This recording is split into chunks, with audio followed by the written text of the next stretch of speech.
किराएदार बेटा। उठ जा नालायक, सुबह के 8 बजने को है। तुझे एग्जाम नहीं देना क्या? थोड़ी देर और सोने दीजिए ना पापा। तू उठता या फिर मैं तेरे ऊपर पानी फेंकूं? रोज गधों की तरह सोता रहता है, पेपर की कोई टेंशन ही नहीं है। और एक हमारा समय था जब हम पेपर में फेल होने के डर से रात भर पढ़ा करते थे, सो ही नहीं पाते थे। तो क्या अब आप उसका बदला मुझसे लेंगे? मैं 15 मिनट बाद उठ जाऊंगा, आप प्लीज जाइए, मुझे डिस्टर्ब मत कीजिए।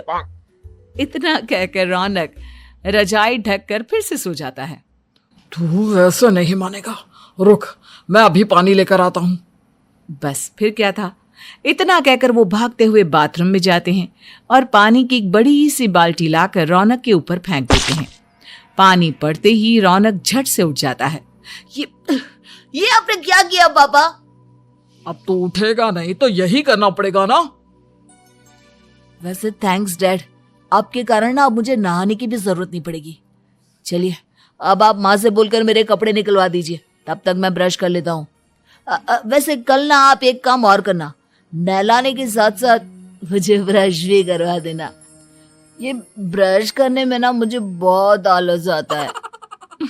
रौनक की बातों से अरविंद का मुंह खुला का खुला रह जाता है। वो अपनी पत्नी कमला के पास जाता है और रौनक की हरकतों के बारे में बताता है, जिसे सुन उसकी पत्नी हंसने लगती है। तुम अपने बेटे को समझाने के बजाय हंस रही हो। रौनक बच्चा है, धीरे धीरे सुधर जाएगा, आप क्यों उसके पीछे पड़े रहते हो? अभी नहीं सुधरेगा तो कब सुधरेगा? 10वीं क्लास में है रौनक, वो अब कोई बच्चा नहीं रहा। अरविंद की इतना बोलते ही वहां रौनक भी आ जाता है। क्या डैड, मैंने आपको एक काम दिया था, वो भी नहीं हुआ आपसे। अरे क्या हुआ बेटा? माँ, मैंने डैड से बोला था कि वो आपको बोलकर मेरे स्कूल की यूनिफॉर्म निकाल दे, लेकिन मेरे पीछे पड़ने के अलावा इनसे एक काम ढंग से नहीं होता। देख रही हो कमला, देख रही हो अपने लाडले को? अरे आप चुप रहिए जी। चलो बेटा, मैं तुम्हें कपड़े निकाल कर दे देती हूँ। बस ऐसे ही साल पर साल बीतते जाते हैं, लेकिन रौनक के रवैये में कोई बदलाव नहीं आता। वो पहले से भी ज्यादा आलसी और पूरी तरह अपने माता पिता पर निर्भर हो जाता है। 2 साल बाद पता नहीं कहाँ गायब रहता है पूरे दिन, अब तक तो आ जाना चाहिए था। अरे आप इतनी फिक्र क्यों कर रहे हैं उसकी? दोस्तों के साथ खेल रहा होगा, आ जाएगा अभी। ये कोई टाइम है खेलने का? 10 बजने वाले हैं, इतनी रात में कौन खेलता है? कमला कुछ कहती उससे पहले ही रौनक वहां आ जाता है। मम्मी जल्दी से खाना लगा दो, बहुत भूख लग रही है। तुम्हें तब तक खाना नहीं मिलेगा जब तक तुम बता नहीं देते कि इतनी रात गए कहां से आ रहे हो। ओ प्लीज डैड, अब आप एसी पे प्रद्युमन बनकर मेरे सर पर बंदूक लेकर मत बैठ जाना। अपनी फालतू की बकवास बंद कर और बता कहां से आ रहा है। माँ अब समझाइए ना डैड को। बता देना बेटा, इनको भी तसल्ली हो जाएगी। आप बोल रही हैं तो बता देता हूँ, मैं दोस्तों के साथ मूवी देखने गया था, इसलिए देर हो गई। तो इन सब चीजों में मेरे पैसे उड़ाता है। कभी 1 रुपया कमाने के बारे में सोचा है तूने? जब देखो हवा की तरह पैसे उड़ाता रहता है। माँ अब आप इन्हें चुप करा दीजिए, वरना ना मुझे गुस्सा आ जाएगा। अच्छा क्या कर लेगा? बता ना क्या कर लेगा तू? वैसे बात तो ठीक ही है, मैं कर ही क्या सकता हूँ, पैसे तो फिर भी मैं आपसे ही मांगूंगा ना। चलिए अब ये सब बात छोड़िए और मम्मी मेरे लिए खाना लगा दीजिए। अभी लगा देती हूँ बेटा। मैं बता रहा हूँ कमला, एक दिन ये ऐसे ही बिगड़ जाएगा। ओफो, आप क्यों इतना पीछे पड़े रहते हो मेरे बच्चे के? बात की बाद में देखेंगे, अभी आप शांति से उसे खाना खाने देंगे। अगले दिन डैडी मुझे 10,000 रुपए चाहिए। हाँ? अब इतने पैसे क्यों चाहिए तुझे? डैड आप बिना सवाल किए कभी पैसे नहीं दे सकते क्या? जब तक तू बताएगा नहीं तुझे पैसे भी नहीं मिलेंगे। अरे अब आप अपने बेटे को पैसे भी नहीं दे सकते? नालायक, तेरी उम्र के लोग नौकरी करते हैं और एक तू है जो नौकरी करने का नाम ही नहीं लेता कभी। आप लोगों के होते हुए भला मैं नौकरी क्यों करूं? अरे हम कब तक पैसे देंगे तुझे? तुझे भी तो अपने पैरों पर खड़ा होना होगा ना। कौन सा उधार के पैरों पर खड़ा हूं? अपने ही तो पैरों पर खड़ा हूं मैं। इसी तरह रौनक दिन प्रतिदिन लापरवाह होता जाता है। उसकी लापरवाही को देखते हुए अरविंद और कमला अपने बेटे की शादी कराने का फैसला लेते हैं और 1 महीने के अंदर अंदर ही रौनक की शादी मेघा नाम की लड़की से करा देते हैं। शादी के कुछ दिन बाद, रौनक, मुझे एक अच्छी सी साड़ी चाहिए, आप ला दोगे ना? हाँ, क्यों नहीं। कितने तक की आती है साड़ी? यही करीब 5,000 तक की। तुम चिंता मत करो, मैं आज ही डैडी से पैसे मांगकर तुम्हारे लिए साड़ी ले आऊंगा। आप कब तक ऐसे ही अपने पापा से पैसे मांगते रहेंगी? कोई अच्छी सी नौकरी क्यों नहीं कर लेते आप? अरे डैड के होते हुए मुझे नौकरी करने की जरूरत ही क्या है? पर आप ऐसे कब तक उनसे पैसे मांगते रहेंगे? कुछ आपको अपने दम पर भी तो करना होगा ना। अब तुम भी बाकी लोगों की तरह मुझे ज्ञान देना शुरू मत कर देना। साड़ी चाहिए ना तुम्हें, मिल जाएगी बस। इतना कहकर रौनक अपने पिता से पैसे मांगने चला जाता है। डैडी, मुझे 5,000 रुपया चाहिए। अब 5,000 क्यों चाहिए तुझे? वो मेघा को साड़ी चाहिए थी। अरविंद आगे बिना कुछ कहे चुपचाप उसे पैसे निकाल कर दे देता है। कुछ दिन बाद, तुम्हें नहीं लगता कमला, रौनक हम पर पहले से भी ज्यादा डिपेंड हो गया है?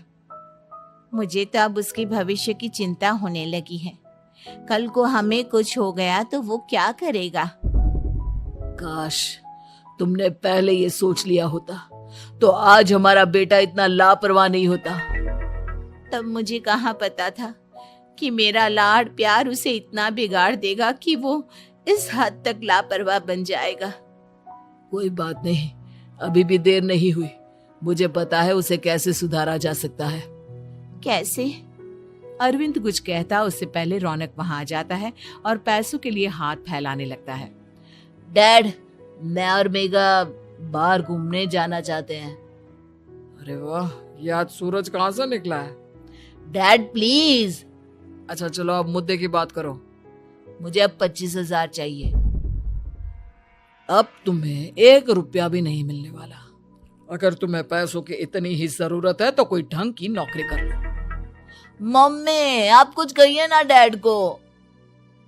बेटा, वो गलत क्या बोल रहे हैं? ये सब हम तेरे भले के लिए ही तो कर रहे हैं। मम्मा, मैंने बताया ना आपको, मुझे नहीं करनी कोई जॉब वॉब। तो ठीक है, निकल जाओ हमारे घर से। तुम्हारे जैसे लोगों के लिए मैंने ये घर खड़ा नहीं किया है।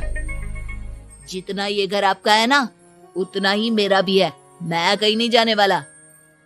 जाना तो पड़ेगा ही तुझे, क्योंकि अब मैं तेरा कोई भी खर्चा नहीं उठाने वाला। ठीक है, मत उठाइए मेरा खर्चा, मैं अपने दम पर भी जी सकता हूँ। तो बेशर्मों की तरह अब तक यहाँ क्यों खड़ा है? अपना सामान ले और निकल जाए यहाँ से।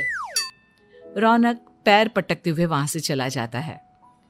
घर से निकालना जरूरी है क्या उसे? बिना पैसों के कौन रखेगा उसे किराए पर? अगर उसका भविष्य सुधारना है तो हमें अपने दिल पर पत्थर रखकर ये कदम उठाना ही होगा। दोनों बात कर रहे होते हैं कि रौनक अपनी पत्नी के साथ एक बड़ा सा बैग लेकर घर से निकल जाता है, लेकिन घर से बाहर उसे कोई भी मुफ्त में अपने घर किराए पर नहीं रखता। अंत में थक हार कर वो फिर से अपने घर चला जाता है। क्या हुआ? थोड़ी देर पहले तो दहाड़ते हुए घर से निकला था, अब क्या हुआ? नहीं रखा ना किसी ने तुझे किराए पर? डैड प्लीज, मैं कुछ दिनों में कोई अच्छी सी नौकरी शुरू कर दूंगा। आप तब तक तो हमें रख लीजिए प्लीज। सुबह से रात हो चुकी है लेकिन कोई हमें रखने को राजी नहीं है।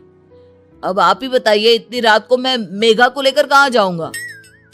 ठीक है, बहू की वजह से मैं तुझे घर पर रख रहा हूँ, लेकिन तू इस घर में एक बेटे की नहीं बल्कि एक किराएदार की हैसियत से रहेगा। 3 महीने हैं तेरे पास। इन 3 महीनों के अंदर अंदर मुझे तेरी पहली तनख्वाह हाथ में चाहिए, समझ गया? पक्का डैड, इन 3 महीनों के अंदर अंदर तो कोई बढ़िया सी नौकरी ढूंढ ही लूंगा मैं।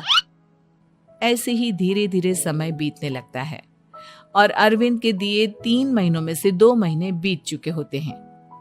पापा जी ने हमें 3 महीने दिए थे, जिसमें से 2 महीने तो बीत चुके हैं। अब ये आखिरी महीना बचा है। अरे तुम चिंता मत करो, आज मेरा ना 2 जगह इंटरव्यू है, दोनों में से कहीं ना कहीं तो जॉब लगी जाएगी। अच्छा, all the best. Raunak interview के लिए निकल जाता है, जिसके बाद शाम में रौनक घर आता है।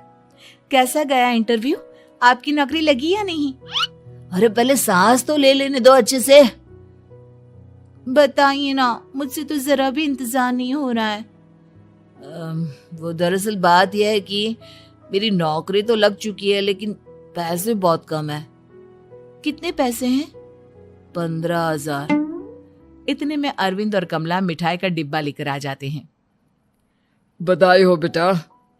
हम जानते थे तेरी जॉब जरूर लगेगी। लेकिन मेरी सैलरी बहुत कम है मम्मा। कम है तो क्या हुआ, धीरे धीरे बढ़ जाएगी। हाँ बेटा, हम तो बस चाहते थे कि तू अपने पैरों पर खड़ा हो जाए। मतलब अब आप मुझे घर से नहीं निकालेंगे? नहीं, ये सब हमने तुझे जिम्मेदार इंसान बनाने के लिए किया था। Thank you mummy papa. अगर आप दोनों ऐसा नहीं करते तो मुझे कभी अपनी जिम्मेदारियों का एहसास तक नहीं होता। आज आपने मुझे सिखा दिया कि इंसान का अपने पैरों पर खड़ा होना भी जरूरी होता है। इतना कहकर रौनक झट से अपने माता पिता के गले लग जाता है और अपनी कमाई की पहली तनख्वाह वो अपने माता पिता के हाथ में सौंपता है। इस तरह रौनक एक गैर जिम्मेदार व्यक्ति से एक जिम्मेदार व्यक्ति बन जाता है।